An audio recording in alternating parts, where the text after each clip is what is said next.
The night my family finally realized they were wrong. They couldn't even say my name. Not because they didn't remember it. Because they were trapped on the second floor of a burning house, struggling to breathe, praying that someone, anyone, would save them. Smoke poured through the broken windows. The roof groaned under the heat. Neighbors stood outside screaming. The firefighters had less than 3 minutes before the entire structure collapsed. Then my captain turned to me. "Carter, your family is still inside." For a split second, the world went silent. Those words hit harder than the explosion that had ripped through the house only moments earlier. The people trapped inside weren't strangers. They were the same people who laughed when I told them I wanted to become a firefighter. The same father who called my dream a job for people who couldn't make it in life. The same brother who joked that I'd spend my career carrying hoses while he built a real future.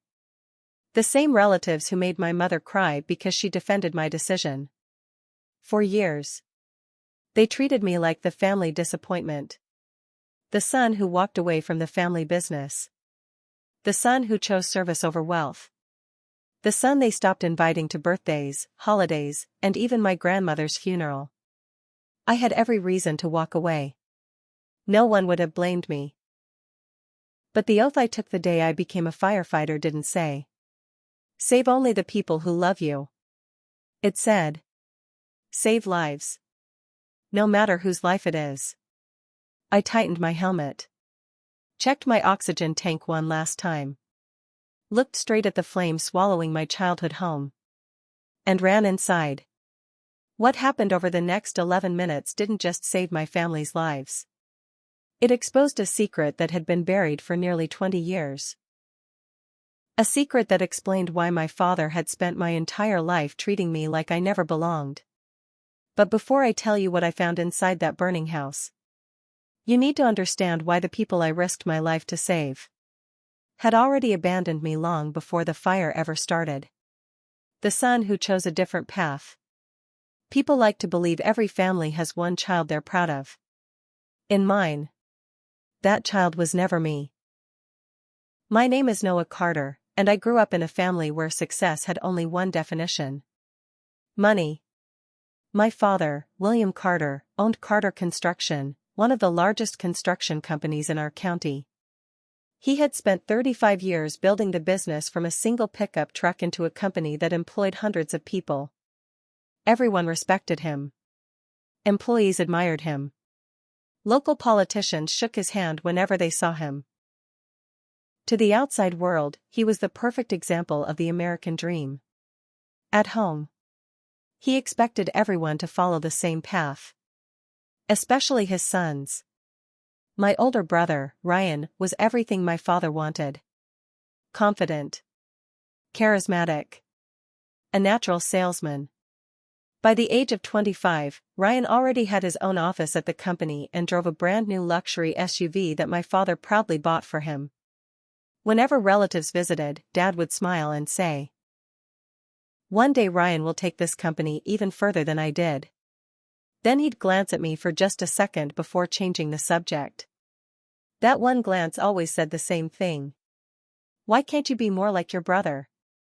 The truth was, I never wanted to build skyscrapers. I wanted to save people. It started when I was 12 years old. A small apartment building 2 blocks from our house caught fire late one winter night. I still remember standing behind the police tape, wrapped in my mother's coat, watching firefighters disappear into thick black smoke. Everyone outside looked terrified. Except them. They walked into danger without hesitation. A few minutes later, one firefighter came back out carrying a little girl who couldn't have been older than 6. The crowd erupted in applause. The girl's mother collapsed to her knees, crying as she hugged her daughter. That image stayed with me for years.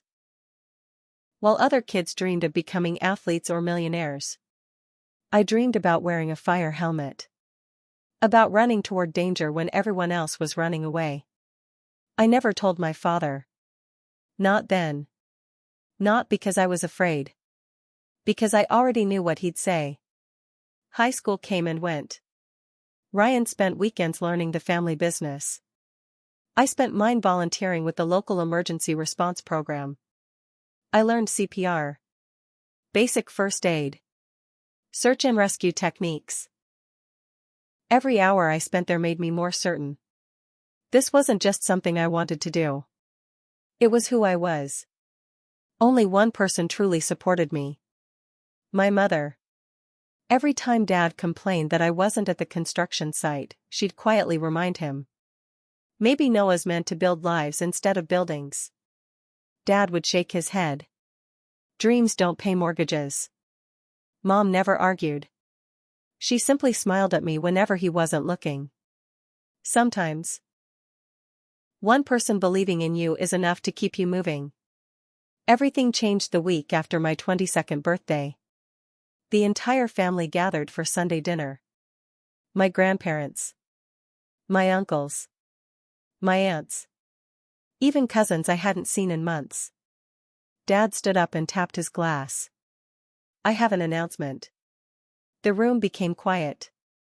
He smiled proudly. Starting Monday, Ryan will officially become Vice President of Carter Construction. Everyone applauded. Ryan stood and thanked everyone.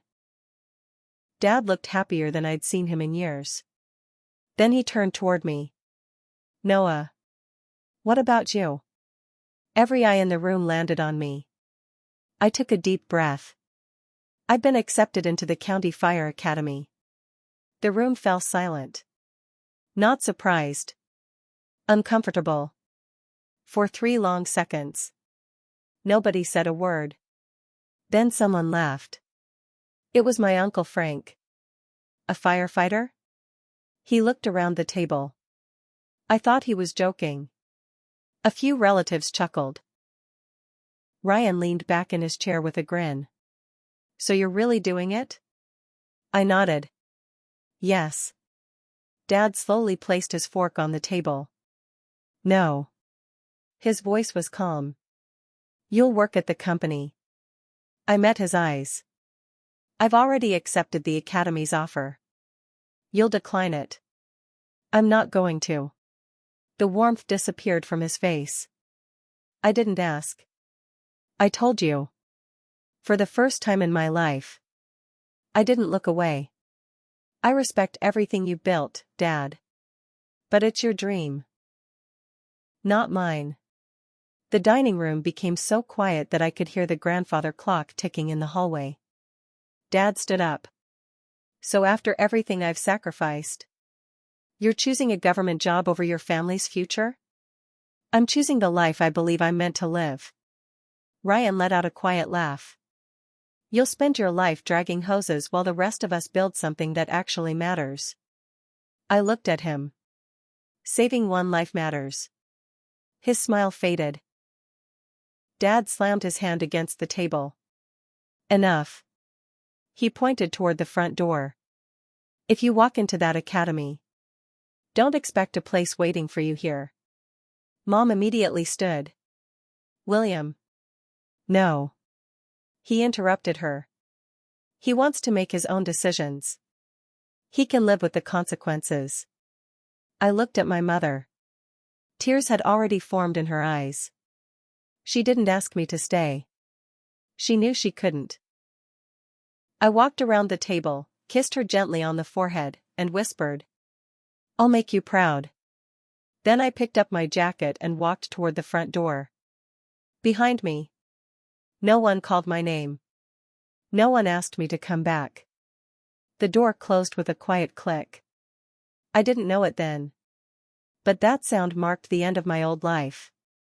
And the beginning of a journey that would one day force the very people who laughed at my dream to trust me with their lives. Choosing the fire department. The next Monday morning, I walked into the recruiting office of the city fire department with nothing but a backpack, a folder of documents, and a determination that had been growing inside me for years. The waiting room was quiet. Posters on the walls showed firefighters carrying children from burning buildings, rescuing families during floods, and standing shoulder to shoulder beside fire engines. Every picture carried the same message: service before self. For the first time in months, I felt like I was exactly where I belonged. A receptionist smiled politely. "Can I help you?" "I'm here to apply." She handed me a stack of forms. "It's a long process," she warned. "Physical tests, written exams, medical evaluations, interviews. Most applicants don't make it." I smiled. I didn't come because it was easy. I came because it was worth it. Over the next few weeks, my life became a routine of discipline. I woke up before sunrise every morning. 5-mile runs.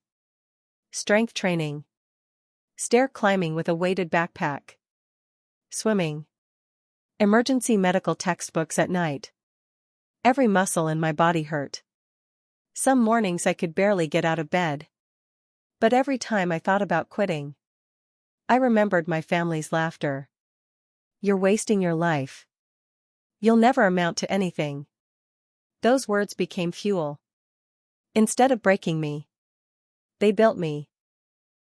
The entrance exam was harder than I expected. There were veterans. Former athletes. Construction workers. Military personnel. People who looked stronger and more experienced than me. For a brief moment, doubt crept into my mind. Maybe my parents had been right. Maybe I didn't belong here. Then the instructor blew the whistle. "Begin." The written exam tested everything from emergency procedures to problem-solving under pressure. Then came the physical ability test. Dragging heavy hoses. Carrying rescue equipment upstairs. Breaking through simulated obstacles. Pulling weighted rescue dummies across long distances. Every task pushed me closer to exhaustion. By the final station, my lungs felt like they were on fire. My arms trembled. My legs threatened to collapse. One candidate beside me gave up halfway through. Another vomited from exhaustion. The instructors didn't yell. They simply wrote notes on their clipboards. Because in emergencies, excuses don't save lives. Determination does. When I crossed the finish line, I collapsed onto the pavement. An instructor walked over. "You almost quit during the dummy drag." "I know. So why didn't you?" I looked up, breathing heavily. "Because someday, that dummy won't be plastic. It'll be someone's father. Someone's daughter. Someone's entire world." The instructor stared at me for several seconds. Then he nodded once. No smile. No praise. Just respect. Weeks later, an envelope arrived in my mailbox. My hand shook as I opened it. "Congratulations. You have been accepted into the Fire Academy." I read the sentence 3 times before it finally felt real. I had done it. Without connections. Without family support. Without anyone believing in me. I called my parents anyway. Maybe this time they would be proud. My father answered. "I got accepted into the Fire Academy." Silence. Then he sighed. "So you're still chasing that fantasy?" Before I could respond, he hung up. I stared at my phone for several seconds. It hurt. More than I wanted to admit. But something inside me had changed. For the first time, their approval wasn't necessary. Because I had finally started believing in myself. And sometimes, that's the only approval that truly matters. Cut off from the family. The day I left for the Fire Academy, I packed everything I owned into the back of my old sedan. A few clothes. A pair of worn-out running shoes. Some books. A framed photo of my late grandmother, the only person in my family who had ever told me, "Never let anyone else decide your worth." That picture was the first thing I packed. And the last thing I looked at before closing the trunk. I thought about stopping by my parents' house to say goodbye. Maybe, just maybe, this would be the moment everything changed. Maybe my father would shake my hand. Maybe my mother would hug me. Maybe my brother would wish me luck. Instead, I walked into another reminder that I had never really belonged there. The dining table was covered with brochures from expensive business schools. My parents were celebrating my younger brother's acceptance into a prestigious university. There were balloons. A cake. Family friends. Laughter. No one had even remembered that I was leaving that morning. When I stepped inside with my duffel bag, the room went quiet. My father barely looked up. "So, you're really doing this?" "I leave in an hour." He shrugged. "Your choice." No congratulations. No good luck. Just two cold words. My brother leaned back in his chair with a smirk. "I still don't get why you'd choose a job where people run into burning buildings." A few guests laughed. Someone added, "Guess every family needs one crazy kid." The room filled with chuckles. I forced a smile, but inside, every laugh felt like another crack in my heart. My mother didn't defend me. She simply sliced another piece of cake for my brother. As if I wasn't even there. I reached into my pocket and pulled out the spare house key. I placed it on the kitchen counter. "I guess I won't be needing this anymore." My father glanced at it. "Probably not." That was it. No one stopped me. No one asked me to stay. No one even walked me to the door. I picked up my bag and left. As the front door closed behind me, I realized something painful. Sometimes, being surrounded by family can feel lonelier than being completely alone. The drive to the academy was quiet. Rain tapped softly against the windshield. At a red light, my phone buzzed. For one brief second, I hoped it was my mother. Instead, it was a message from my bank. "Your account balance is low." I laughed to myself. Not because it was funny. Because life had stripped away everything except one thing. My determination. The fire academy became my new home. The instructors were tough. The schedule was relentless. The expectations were unforgiving. But unlike my own family, everyone there had earned their place. No one cared where you came from. No one cared how much money your parents had. The only thing that mattered was whether you showed up, worked hard, and refused to quit. For the first time in my life, I wasn't being judged for who I was. I was being judged for what I did. And that felt freeing. A week later, I made one last attempt to reach out. I sent a simple message to our family group chat. "Training is going well. I hope everyone is doing okay." Hours passed. No reply. The next morning, I opened the chat again. I had been removed. Just like that. No explanation. No goodbye. My own family had erased me with the tap of a button. I stared at the screen for a long time. Then I quietly deleted the conversation. If they wanted to cut me out of their lives, I would stop begging for a place in them. Standing outside the dorm that evening, watching the sunset paint the sky orange, I made myself a promise. One day, I wouldn't return home looking for acceptance. I'd return as the firefighter they said I'd never become. Not to prove them wrong, but to prove to myself that they had never been right. That promise became the fire inside me. And it would carry me through every challenge that lay ahead. The night everything changed. 3 months into the fire academy, the impossible had become routine. Waking up at 4:30 a.m. Running until my lungs burned. Carrying 80 pounds of gear up endless flights of stairs. Practicing rescues over and over until every movement became instinct. The instructors had a saying they repeated every day. "You don't rise to the occasion, you fall to your level of training." At first, it sounded like just another motivational quote. Soon, I realized it was a warning. Because when real emergencies happen, there is no time to think. Only time to act. Graduation was only a few weeks away when I received my first overnight ride-along with an active fire crew. I wasn't a firefighter yet. I was only there to observe. Stay close, Captain Harris told me as we climbed into engine 12. You watch. You learn. And unless someone tells you otherwise, you don't play hero. Yes, Captain. The station settled into its usual nighttime rhythm. Some firefighters cleaned equipment. Others checked oxygen tanks and medical supplies. A few joked around over coffee. Everything felt surprisingly calm. Almost peaceful. Until 1:47 a.m. The alarm shattered the silence. A loud electronic tone echoed through the station. Structure fire. Multiple callers reporting flames. Possible occupants trapped. Every firefighter was moving before the announcement even ended. Boots. Helmets. Air packs. Gloves. No panic. Just precision.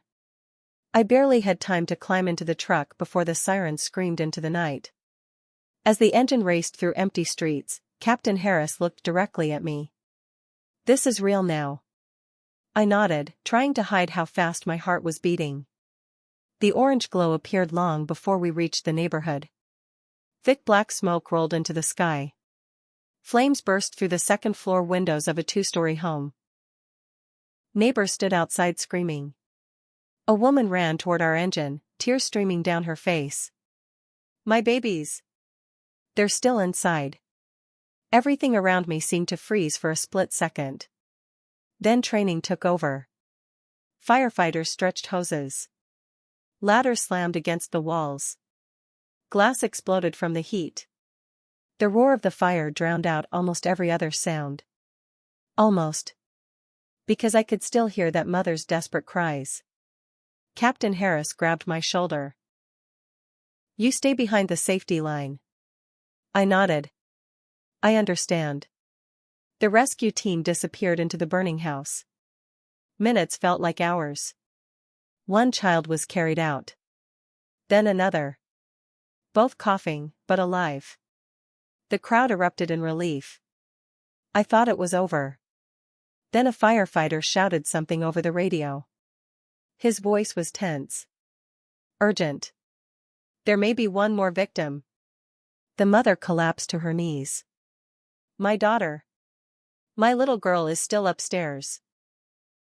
Every firefighter looked toward the burning second floor.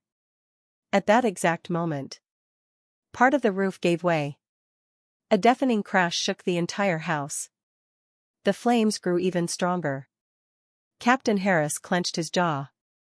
No one goes in until we stabilize the structure. It was the right decision. The safe decision.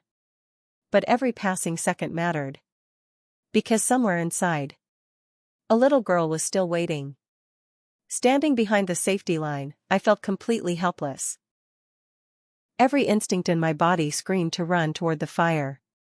But I remembered the captain's order. Observe. Don't interfere. I stood there, fists clenched so tightly my gloves creaked. For the first time since joining the academy, I understood the true weight of this profession. Being a firefighter wasn't just about courage. It was about making impossible decisions under unimaginable pressure. Sometimes saving one life meant risking another. Sometimes waiting felt cruel. Even when it was necessary. As I watched the flames consume more of the house, one thought echoed through my mind. If I ever earn that uniform, I have to be ready for nights like this. Because one day, someone's life would depend on the choices I made. And I could never afford to make the wrong one. The fire was finally brought under control just before dawn. Exhausted firefighters searched every room one last time. Then the radio crackled. Primary search complete. A long silence followed. Captain Harris slowly removed his helmet. The expression on his face said everything before he spoke. The little girl hadn't made it. The mother let out a heartbreaking scream that echoed across the quiet street. No one said a word. There was nothing anyone could say. As the sun began to rise, I stood beside the fire engine, staring at the smoke drifting into the morning sky. That night changed me forever. It wasn't the flames. It wasn't the danger. It was realizing that firefighters don't always get happy endings. Sometimes they give everything they have. And it's still not enough. But they show up anyway. Because hope is worth fighting for. Even when the outcome is uncertain. And in that moment, I stopped dreaming about becoming a firefighter. I accepted what it truly meant to be one. Running into the fire. Graduation day came and went without a single familiar face in the crowd. While other recruits hugged their parents, posed for photos, and celebrated with their families, I quietly folded my certificate and slipped it into my bag. Captain Harris noticed. No one came? I forced a small smile. They're busy. He looked at me for a moment. Then he rested a hand on my shoulder. Out here, we become each other's family. Those simple words meant more than he could have known. A week later, I officially reported for duty at Station 12. For the first time, I wasn't a recruit. I was a firefighter. The badge on my uniform felt heavier than I had imagined, not because of its weight, but because of the responsibility it represented. Every call from that moment on could be someone's worst day. My job was to make sure they weren't facing it alone. The veterans welcomed me with the kind of humor only firefighters seem to understand. New guy makes breakfast. If you burn the eggs, you're buying dinner. And whatever you do, another firefighter laughed, don't touch Harris's coffee mug. Captain Harris looked up from his paperwork. Especially my coffee mug. Laughter filled the station. It wasn't the loud, mocking laughter I had grown up hearing. This was different. It wasn't meant to tear someone down. It was how this team reminded each other that no matter how hard the job became, they would face it together. For the first time in years, I felt like I belonged. The first few shifts were quiet. Medical calls. False alarms. Helping an elderly man who had fallen. Rescuing a frightened cat from the roof of a garage. Not exactly the dramatic rescues I'd imagined. Captain Harris smiled after one routine call. People think this job is about fighting fires. It isn't. It's about helping people. No matter what kind of help they need. I never forgot those words. Then, just after midnight on my 10th shift, the station alarm exploded through the building. Engine 12. Residential structure fire. Multiple occupants reported inside. Every firefighter jumped into motion. This time, no one told me to stay behind. No one told me to watch. I grabbed my helmet. Pulled on my gloves. Checked my air tank. And climbed into the engine. As the sirens echoed through the sleeping city, Captain Harris looked directly at me. You've trained for this. Trust your instincts. And trust your team. I nodded. My heartbeat was so loud I could barely hear the sirens. When we arrived, chaos surrounded the house. Flames poured from the kitchen windows. Smoke rolled across the roof. Neighbors pointed toward the second floor. They're still inside. Without hesitation, the crew split into teams. One attacked the fire. Another searched for victims. Captain Harris pointed toward me. You're with me. My stomach tightened. This was really happening. The front door was already burning. Captain Harris forced it open with a Halligan tool. A wave of unbearable heat crashed into us. Even through my protective gear, I could feel it. Visibility disappeared almost instantly. The smoke was so thick I couldn't see more than a few feet ahead. We stayed low, crawling across the floor exactly as we had practiced hundreds of times during training. Every room had to be searched. Every corner checked. Every second mattered. Then, I heard it. A faint cough. I froze. There. I shouted. Captain Harris stopped. For a brief second, everything went silent except for the crackling flames. Then, another cough. Coming from upstairs. The stairs are weakening, Harris warned. But someone's alive. Without another word, we climbed. Each step groaned beneath our boots.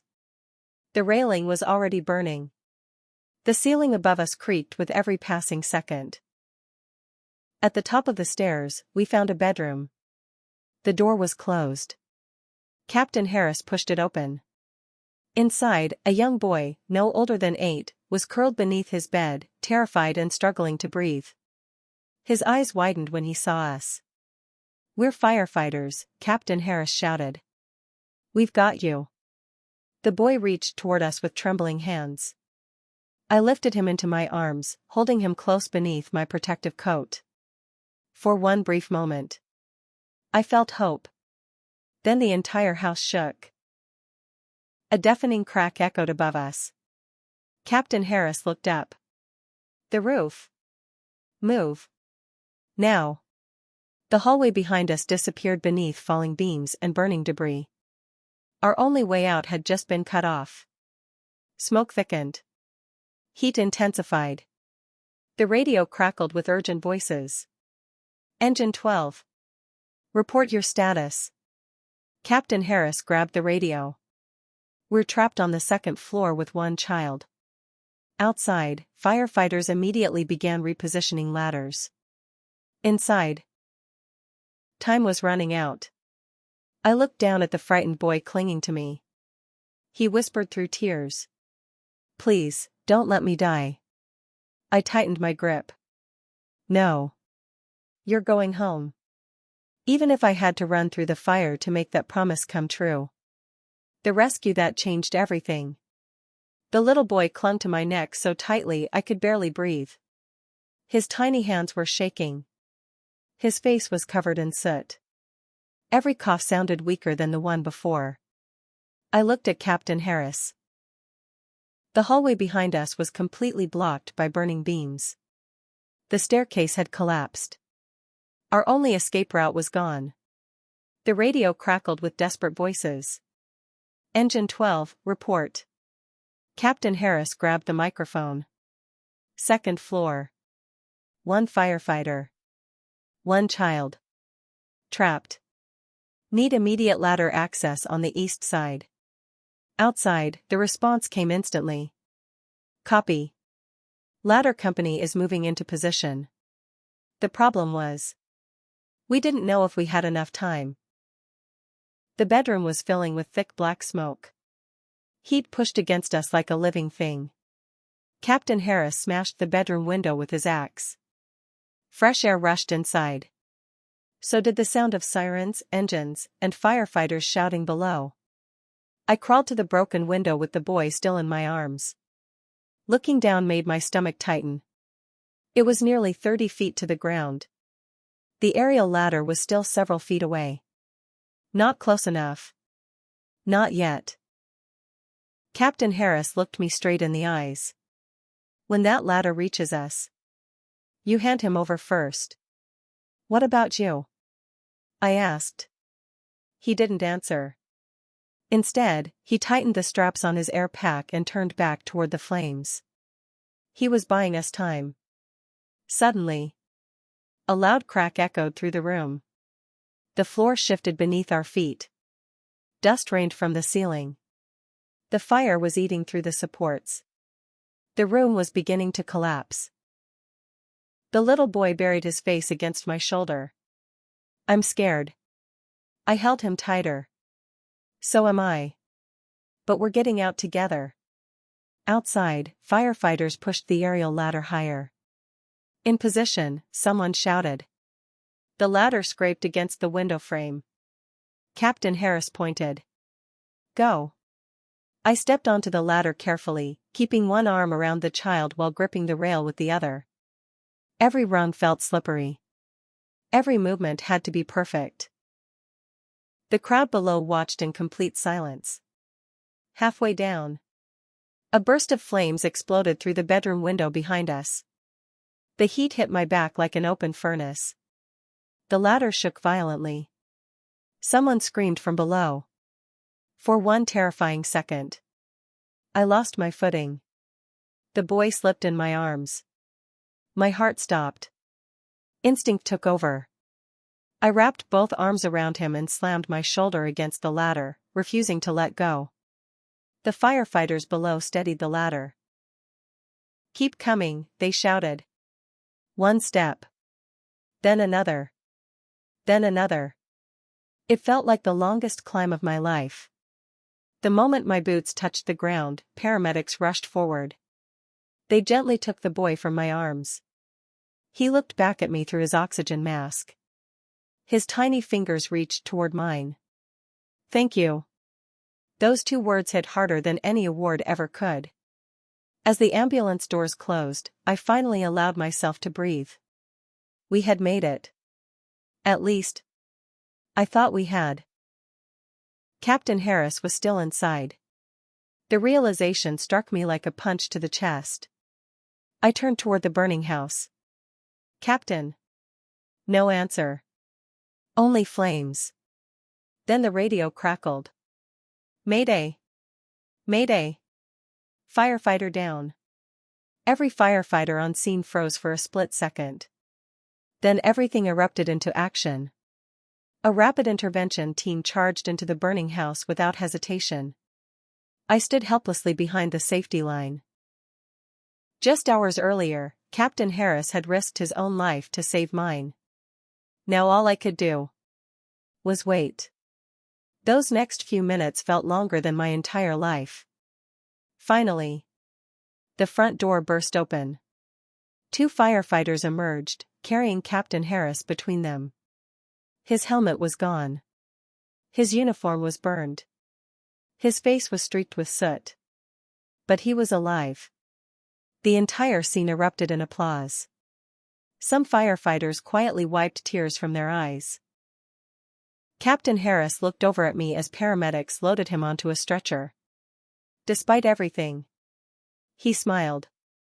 A small, exhausted smile. "You kept your promise," he whispered. "You got him home." I couldn't speak. I simply nodded. News of the rescue spread faster than I expected. By the next morning, local news stations were calling it the miracle on Ashwood Street. Photos of the rescue appeared everywhere. People praised the bravery of Station 12. For the first time in my life, strangers believed in me. Ironically, the people who still didn't were my own family. I checked my phone. No missed calls. No messages. No congratulations. Nothing. But for the first time, it didn't hurt. Because I had finally found something far more valuable than their approval. I had found my purpose. And that purpose had changed everything. A family rebuilt. 3 weeks after the Ashwood Street rescue, life at Station 12 slowly returned to normal. The news cameras disappeared. The interviews stopped. The headlines faded. But inside the station, nothing was quite the same. Captain Harris had returned after recovering from his injuries. The burns on his arms were healing, but the doctors had ordered him to take things slowly. Of course, he ignored that advice whenever he could. "If I can walk," he joked, "I can supervise."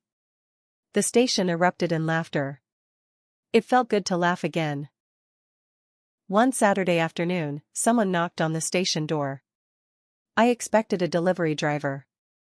Instead, I found a young woman holding the hand of a little boy. I recognized him immediately. It was the child we had rescued from the burning house. He looked healthier now. The oxygen mask was gone. The fear in his eyes had been replaced by excitement. The moment he saw me, he smiled. "Mom, that's him." Before I could say a word, the boy wrapped his arms around my waist. "I told you I'd come back." His mother wiped away tears. "I've spent weeks trying to find the firefighters who saved my son." She looked at Captain Harris. "And you. There aren't enough words to thank you." Captain Harris smiled. "You don't owe us anything. Seeing him standing here is thanks enough." The little boy reached into his backpack. "I made something." He handed me a folded drawing. I carefully opened it. It showed a firefighter carrying a child out of a burning house. There were stick figures standing beside a red fire engine. Across the top, written in uneven handwriting, were the words, "My heroes." For a long moment, no one spoke. Captain Harris quietly cleared his throat. One of the toughest firefighters I had ever known was suddenly pretending something had gotten into his eye. We all knew better. Before leaving, the boy's mother asked if they could take a photo with the crew. We stood together in front of engine 12. As the camera flashed, I realized something. For years, I had wanted a family photo that actually meant something. Now, I finally had one. Not because we shared the same blood, but because we shared the same purpose. That evening, we pinned the child's drawing on the station bulletin board. Right beside it hung photos from past rescues, old newspaper clippings, and faded pictures of firefighters who had retired years before. Captain Harris pointed to the drawing. That's why we do this. Not for medals. Not for recognition.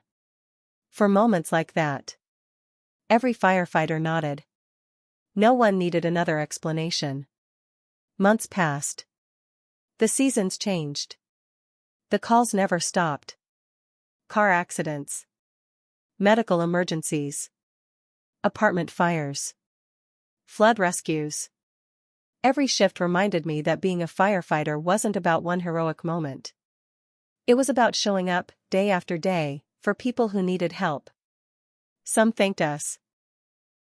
Some never learned our names. Either way, we answered the call. One evening, after finishing another long shift, Captain Harris sat beside me outside the station. "You know," he said, "when you first walked through those doors, you were trying to prove something." I smiled. "I know. What are you trying to prove now?" I looked toward the fire engine parked inside the bay. "Nothing. I already know who I am." Captain Harris nodded proudly. "That's the difference." As I drove home that night, I thought about everything that had happened. The rejection. The loneliness. The endless training. The dangerous rescues. The people we had saved. For years, I believed family was something you were born into. Now I understood something far more important. Family is also something you build. It's the people who stand beside you when the smoke is thick. The people who trust you with their lives. The people who never ask where you came from. Only whether you're ready to help.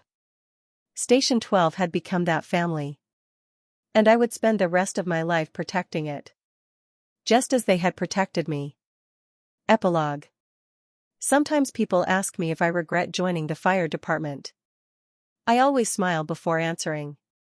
The job took me into burning buildings. It showed me heartbreak. Loss. Fear.